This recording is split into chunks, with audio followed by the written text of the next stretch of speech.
Panibagong araw, panibagong kapalaran. Saswertihin ka ba o mamalasin? Alamin natin. Ako ang inyong feng shui expert, the Master Hans Kua, at ito ang inyong Hanstrology. Ngayong araw ng Sunday, September 24, para sa mga pinanganak ng Year of the Rat, magiging masaya ang araw today. Sa love life, tiwala at loyalty ang susi sa masayang relasyon. Red at 4. Ox naman tayo, alisin ang nega vibes. Walang magandang madudulot sa problema yan. Brown at 6. Tiger naman tayo, helpful friend star ay tutulong. Tutulungan ka ng isang kamag-anak sa ibang bansa. Silver at 8 ang swerte. Rabbit naman tayo, huwag maging masyadong mabait. Inuuto ka na niya, hindi mo pa alam. Pink at 1 kay Rabbit. Dragon, magsuot ng rose quartz left hand, bilhin yan sa tindahan ni Master Hans Kua para ma-activate ang Love Luck Star. Sa kalusugan, ingatan na ang puso. Purple at 20 kay Dragon.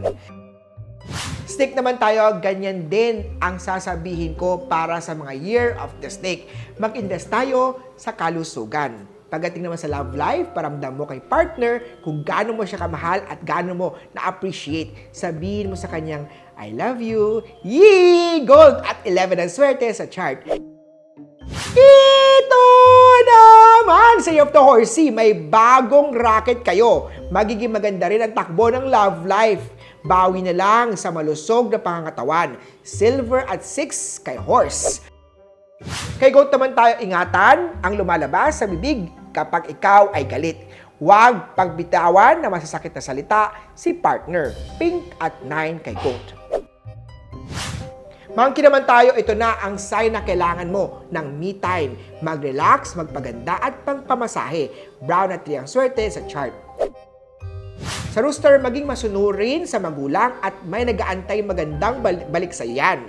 Green at 4 ang swerte sa chart. Doggy, may money loss star sa chart. Mag-ingat pagdating sa pera. Yellow at 14 kay Doggy. Kay Piggy naman tayo, sa Year of the Pig, not so lucky pagdating sa pera.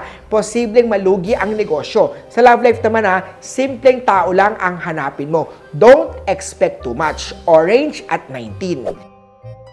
Muli po paalala lang, ang mga ito ay guide lamang sa buhay. Kaya naman huwag maging hayahay dahil ang swerte at malas sa ugali at pagsisikap nakasalalay. Ako muli, si Master Hans Kua para sa Hanstrology.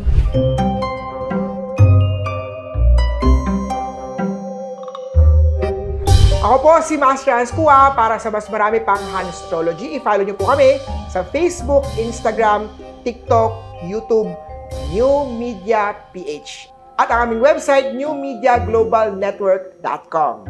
Kita-kits tayo sa more episode ng Hanstrology. Ako po, si Master Hans Kua.